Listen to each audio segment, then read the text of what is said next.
Hi again. This week's topic is how to write effective emails. Let's look at different types and purposes of email, at choices in vocabulary and levels of formality in emails, and at the components of those emails. Among friends, texts, audio chats like Skype or video chats such as FaceTime have taken over the role that email used to have. In fact, I've heard young people ask, email? What's that? But email is still a major communication tool in business for three reasons. It waits patiently for the recipient to open it. It can be saved, forwarded, and copied. And it gives both the reader and the writer an opportunity to think about the content on the message, something not available in real-time communication or thumb-driven texts. Let's start at the top with the subject line of the email. Do you want the recipient to open your email? Of course you do. But keep in mind that one of the advantages of email is how easily it can be deleted. So first of all, don't leave the subject line blank. When I receive email with nothing in the subject line, I can't help but think it's spam, and I delete it before even looking at who might have sent it. On the subject of subject lines, please don't write urgent or important as your subject. Who are you to tell me what's important to me? Once again, if I see a subject line like that, I will most probably delete it immediately, thinking it's spam. Another no-no is the proliferating quick question as the subject. First of all, has anyone ever heard about slow questions? Secondly, if your question is so quick to answer, I assume you don't just mean it's quick to ask. Why can't you put the question in the subject header? A third bad habit is just hitting the reply button without ensuring that this subject line is still valid. Even worse is hitting reply all before you've thought about exactly who was on the original send list and to whom you might be replying. People have been fired for less. Consider the email correspondence on the following slide. John, the marketing executive, sends to the entire marketing department.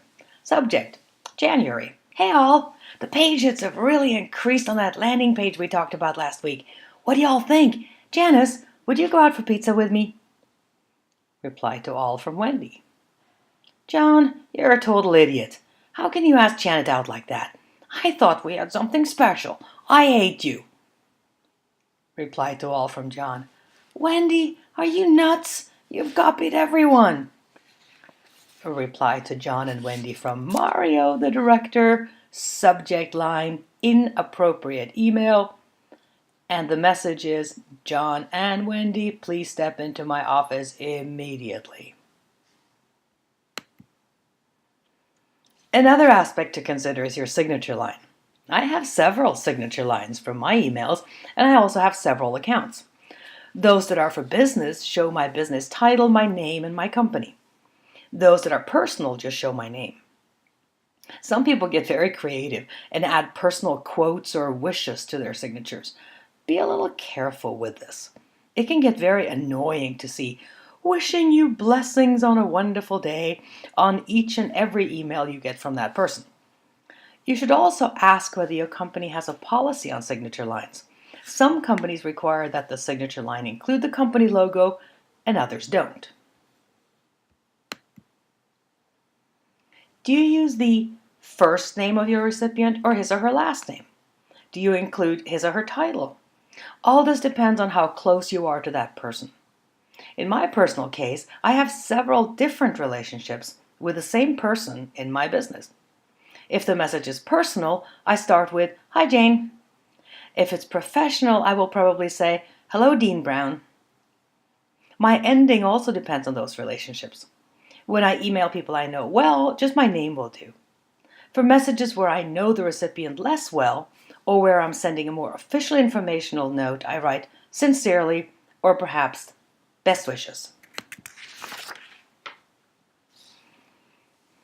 Emails open in windows of different sizes. You cannot control the size of the recipient's email window. However, you can be pretty sure it's small. It's probably among 4 other open windows on his or her desktop as well. As a result, you need to grab your reader's attention right away. We talked about subject lines previously.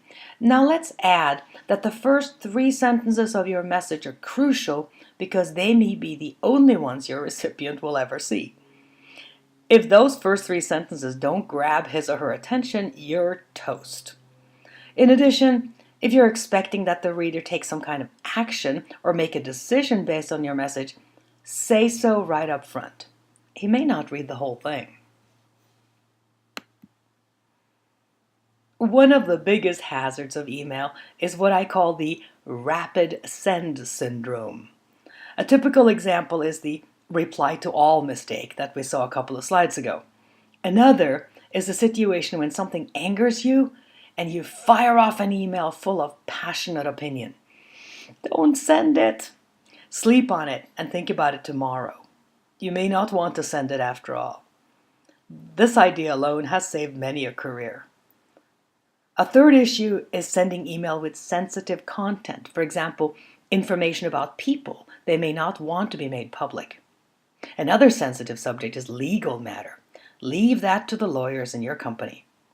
And all of this leads us to the last point: nothing is private. That's right. Even if you title your mail something like private or for your eyes only, you have no control over it after it's sent. Unless you would be 100% comfortable with your content showing up on the front page of the New York Times, don't send it. As your book states, your office email is not yours and it's not private. In addition to your company's officers and attorneys having the right to see all email, there may be situations when outside lawyers can see it too. In a court case, all email can be subpoenaed, which means that your company must hand over the documents to the courts that request them. And deleting email does not help. They can be recovered. All in all, just be judicious in your writing and sending. We all make mistakes. I still cringe thinking about some that I have sent myself even many years ago. But at least we can do what we do, knowingly. Thanks a lot for listening, and please go on to the other videos in this lesson.